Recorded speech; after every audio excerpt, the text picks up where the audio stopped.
Balance which stone bridge पे ये best question ये भी है। आपको यहाँ पे 1 2 3 4 5 रजिस्टर्स दिख रहे हैं और यहाँ पे एक 10 वोल्ट की बैटरी है। अब इन्होंने पूछा क्या है कि यहाँ पे जो करंट होगा इस सर्किट में, जो इस ब्रांच में करंट होगा वो कितना होगा। तो देखो ये जो पांचों रजिस्टर्स हैं, अगर आप रूल को देखेंगे तो ये ना तो आपस में सीरीज में है और ना पैरेलल में है। तो ध्यान रखना, जब भी ऐसा क्वेश्चन हो कि जो रजिस्टर्स हैं वो आपस में ना तो सीरीज में हो और ना पैरेलल में हो, तो ये पक्का मानो 12th लेवल के अगर मैं बात करूं तो ये एक बैलेंस ब्रिज जैसा कुछ हो रहा होगा। उसको हम यहां पे चेक करते हैं। बैलेंस ब्रिज में क्या होता है, R1 upon R2 equals to R3 bye R4।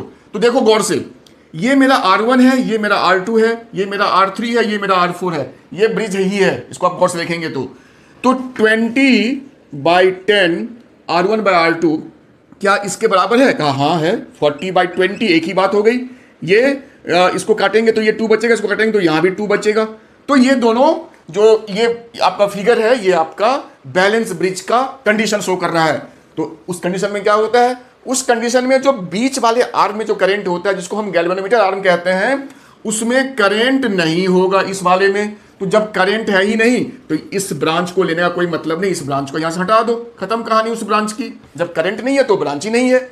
अब देखिए ये और ये दोनों सीरीज में आ गए और ये दोनों सीरीज में आ गए। तो ये बड़ा सिंपल केस हो गया कि एक आपका ऊपर में है सीरीज में कितना 60 ओम, नीचे आपका है 20 10 30 ओम 30 ओम, और ये रही आपकी यहां पे 10 वोल्ट की बैटरी। तो 60 और 30 ये आपस में पैरेलल में है। तो अब जो मेरा फाइनल फिगर बनेगा वो फिगर बनेगा एक रेजिस्टेंस जो इक्विवेलेंट है, ये बैटरी मेरा 10 वोल्ट का। तो इसको जब सॉल्व करेंगे तो ये आपका 20 ओम आ जाएगा।